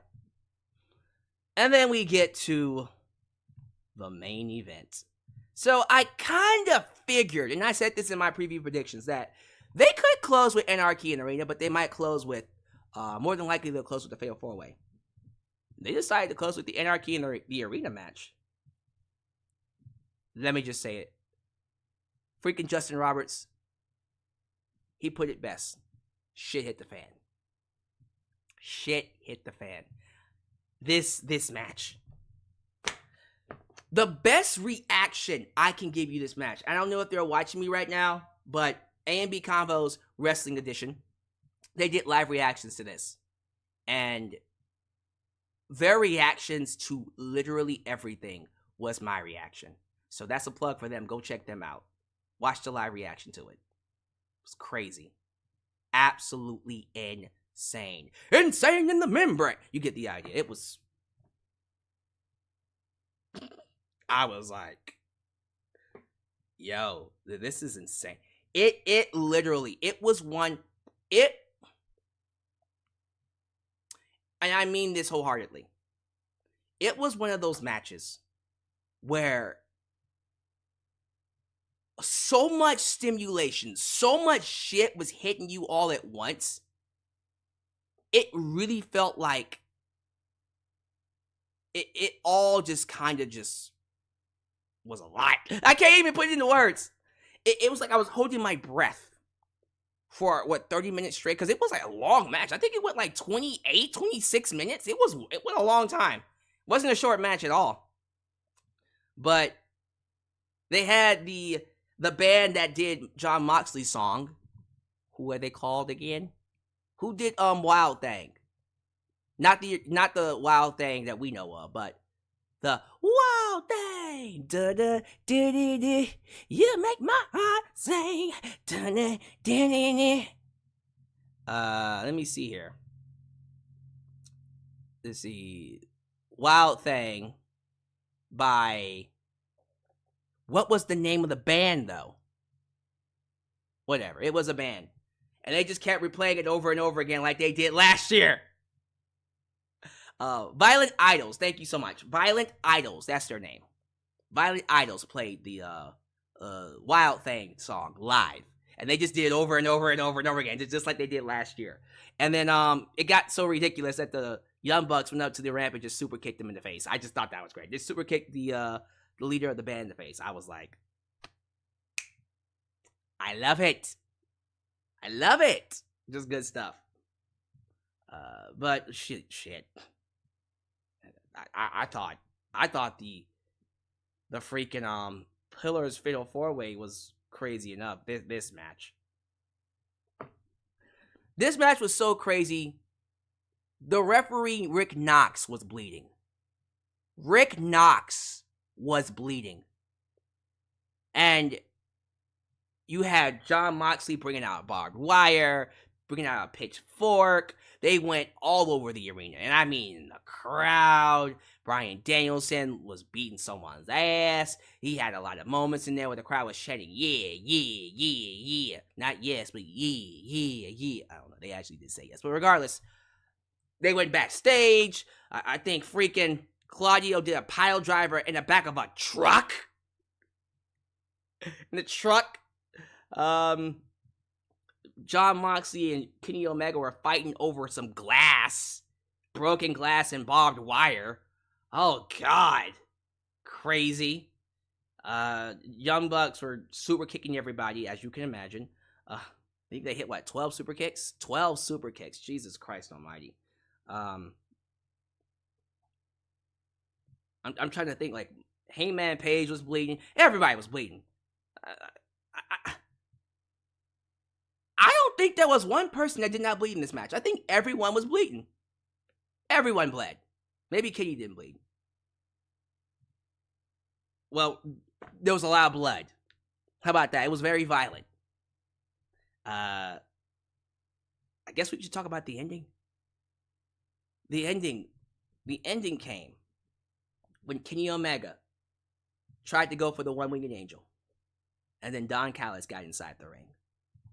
And as soon as he walked in, I knew, okay, where is he?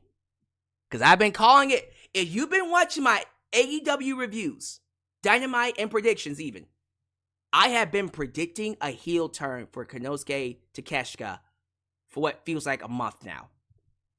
And guess what? It happened. Your boy Konosuke Takeshita has joined the dark side. And he hit Kenny Omega with a running boot and allowed Wheeler Yuta to pin Kenny. Wheeler Yuta got a pinfall victory over Kenny Omega. What? Freaking Wheeler Yuta got a pinfall victory. That's insane. I'm sorry. That's crazy, my dude. Absolutely crazy. But I love it. I love it. I loved it. I loved it. I loved it. What a fucking match. What a match this was. The fact that we now, guys, the Blackpool Combat Club now has Konosuke Takeshita, Jon Moxley, Wheeler Yuta, Bryan Danielson, and Claudio Castagnoli, with Don Callis. I'm guessing Don Callis is now the new William Regal type. He's the new manager of the group. So you already know.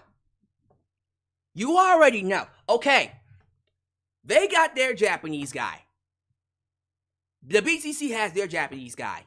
And now the Elite need their Japanese guy. And a manager. While we're at it. But their Japanese guy. And Kenny Omega did say in a post-show promo, that he has a couple of friends who are non-AEW that is going to come help them. One of them has to be Kota Ibushi. Bruh, I am going to mark out so freaking hard if Kota Ibushi shows up this upcoming Wednesday or sometime in the future. Oh, Kota Ibushi in All Elite Wrestling. I'm going to mark out. It's going to be loud and very obnoxious. I don't care. Man, that's insane, man. That heel turn was wonderful. I loved it. That is how you end the show. The ending of the show was fucking phenomenal. These last two matches were fucking phenomenal. Everything about this show was great. It wasn't a perfect show, but overall, the $50 that I spent was well spent. I was so happy. I was happy. Very, very happy that that AEW had this show here. It was magnificent. Magnificent. Great job by everyone involved. What a show. Great show. Great show. I really enjoyed it. Really. I thought this was easily one of the best shows we got in all year. But in terms of AEW pay-per-views, it's still a great show, but I'm used to giving AEW A's and even S's. When I give them a B or a C, I'm just like, what happened? You know what I mean? Like when you're putting out fantastic shows and you get one that's good or great, you're like, what happened? What happened there? But I can't complain. This was a great show. But that's just my thoughts. That's my review. We got through it. I apologize for that. The first hour being absolutely bonkers with that Super Chat Championship. But I think it's safe to say that the Super Chat Champion is once again nicknamed Mai.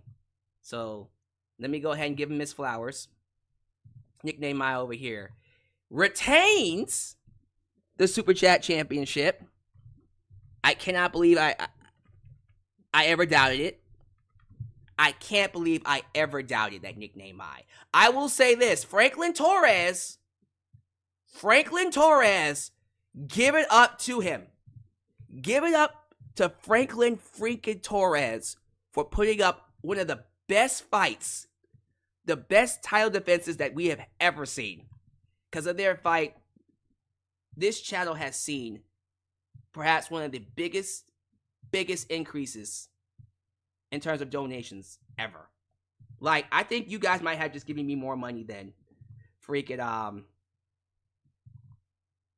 than both Solid Monster and JD have gotten tonight. And I'm not watching them yet, but I'm pretty sure both of them will look at the stream and go, "What the fuck? The hell happened there?" All right, so nickname Mai, we're gonna go ahead and give it to you. We're gonna go ahead and give it to you, man. When is the next title defense? Do you want to do Forbidden Door? Do you want to do All Out? Do you want to do All In? Do you want to do for what? When is the next time will we see this title defended?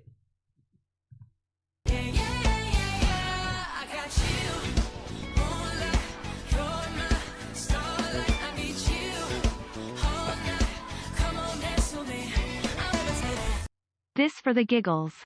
So they just kept donating for the fuck all of it. Y'all funny. Nickname My has chosen Forbidden Door next month? You got it, Chief. You don't gotta tell me twice.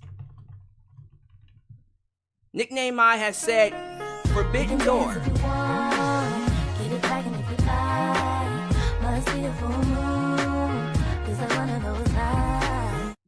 Yeah, giggles laughing face. Oh, these guys are fun.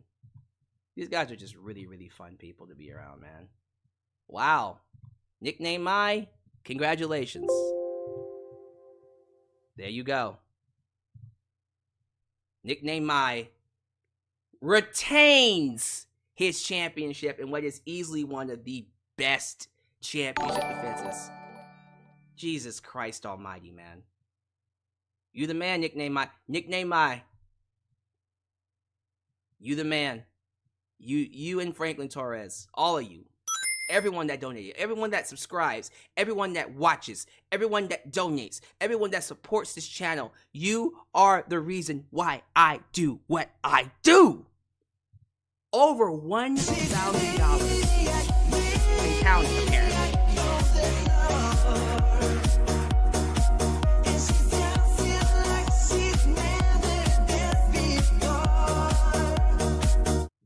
Women's wrestling change in WWE, AEW and IW in 72 hours.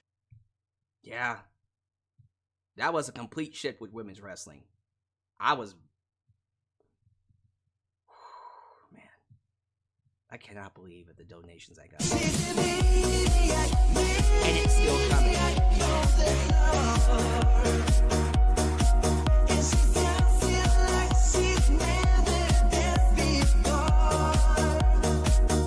There's video where Kenny hints at friends helping. Good. I did see that.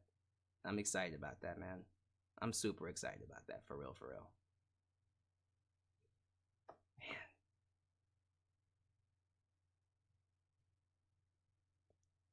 Thank y'all so much. I really mean that. I am grateful for everyone that supports the channel. The live chat's still going. It's just this fucking stream thing. I don't know why he hasn't caught up yet. He'll catch up in a second. Matter of fact, let me see. If I type in... Did I say stream thing? Streamlabs. I don't know why. If I type in like the video... See? It works. It just didn't... It didn't catch the rest of the live chat. See? There we go. Will I be able to buy it? Yeah? I guess I'm getting me a PS5 for my birthday. Thank you. Yeah, that's a PS5. And I can get me Fight Forever. Thank you. That is definitely enough for a PS5. That's also enough for me to actually... I might be able to go on vacation with that amount. Shoot. And pay off my credit card. Shit, your boy's gonna get to pay off his credit card and get a PS5. Thank y'all so much. I get to increase my credit score. Man, that's a lot of money, y'all. Thank you. Yo, Nickname My, I don't know what it is about you, man, but you bring out the best. You bring out the best in people. So Franklin Torres said, all right, let me see what I can do. I wonder who's going to challenge you next month. I wonder who's going to challenge him next month. For real, for real. PS5 normally costs $500. So here's what we're going to do. I can do a thing where I have a PayPal ability to where I can do 4 payments, and I think in 2 months I can do 4 payments. So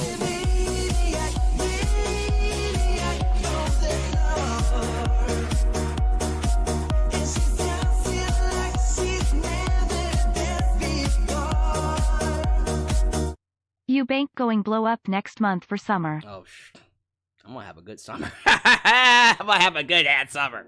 That's for sure. Oh man, this summer is gonna be amazing. So your boy's gonna get so much money coming in for him, and then of course we're going to get Summer of Punk with CM Punk. We're gonna do another Super Chat Championship battle literally the next month, and then I'm assuming, since it's nicknamed Mai, he's gonna choose freaking either All In or All Out. He'll probably do both because he's crazy like that. And then Full Gear, right? If he's doing nothing but pay-per-views for AEW, he'll probably do both of those nights. He's probably so cocky. He's not cocky, I love him. He's probably so confident that he'll basically say, oh my, you're gonna do a double title defense? Yo, nickname Mai just said he's gonna do a double title defense. And my dude, what? So you're gonna defend it at All In and then All Out, back to back like that?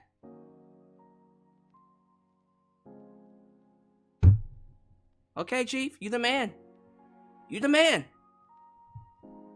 You the man. I'm there.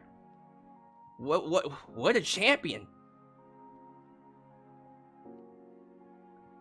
Now, let me get to this. Let me get to this live chat real quick. What y'all in here talking about? Now, let me just take a couple minutes, because I've been doing this for over 2 hours now. Jesus Christ.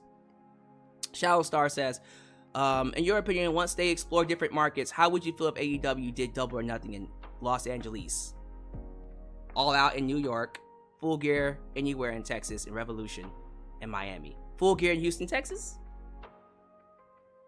I would be very happy about that. Yeah, man.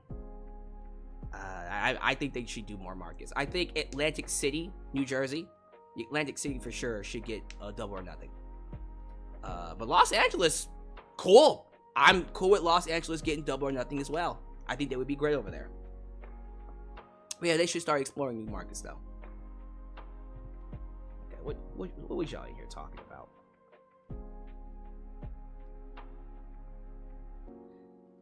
Cleo does everything. I'm really trying to get that new AEW game. Still haven't gotten WWE 2K23, Hogwarts Legacy, Mortal Kombat 1, and Street Fighter 6. Well, you'll get it, my dude. Firestar Heart. I know that you're working on some new stuff for your YouTube channel. I pray. No, I don't even pray. I am sending you all kinds of good energy. I know you are going to do great. You're going to do great, my friend. Sammy Guevara is going to lead the JAS. I don't know about that one.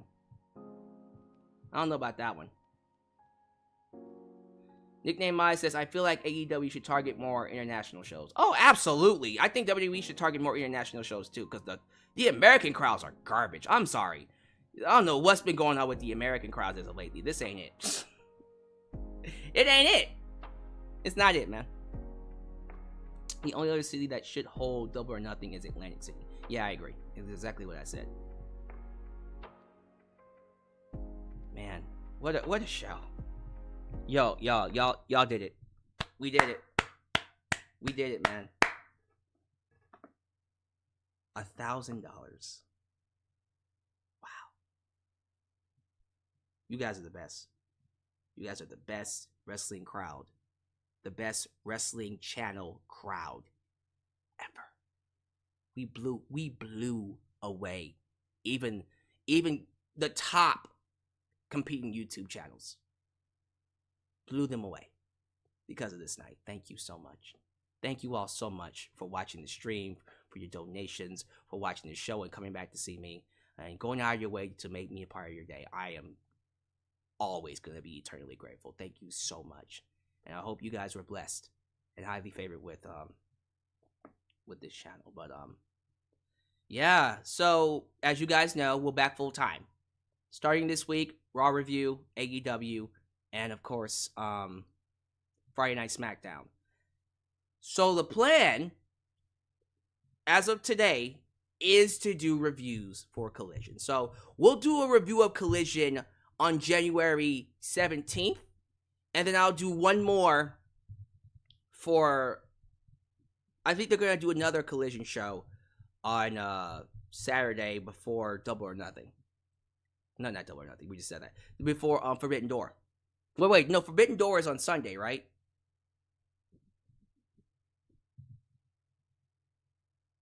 Well, I think it was on Saturday. Forbidden Door is on Sunday, 25th. My bad. Okay. All right. So yeah, the Saturday before Forbidden Door, we'll do that one. If I'm feeling that it's not like a show I should be reviewing every single week, then we'll play it by ear going forward. But I will be up to review that show that Saturday night. But yeah, goodness gracious, Raw, SmackDown, Dynamite, and now Collision. We back full time. I'm gonna be up here talking about it all. So if that's something you're into, guys, please continue to watch for more right here in Alyx's World. So as you follow out, do all the YouTube things. Like the video, subscribe, and click that bell to catch all my content when it comes out. Follow me on social media, Facebook, Instagram, TikTok, and of course, Twitter, and other platforms that's linked. Donate using PayPal, Patreon, Cash App, and Venmo. You guys are such a blessing to me. Thank you all so much. And please know you are welcome to right here in Alyx's World. A place that is, was, and forever will be a safe space for wrestling fans like you, because it's fans like you that make it that way. I am blessed and grateful for you all, and I hope you feel the same way. So please take care of yourselves. I'll catch you guys next time. Peace.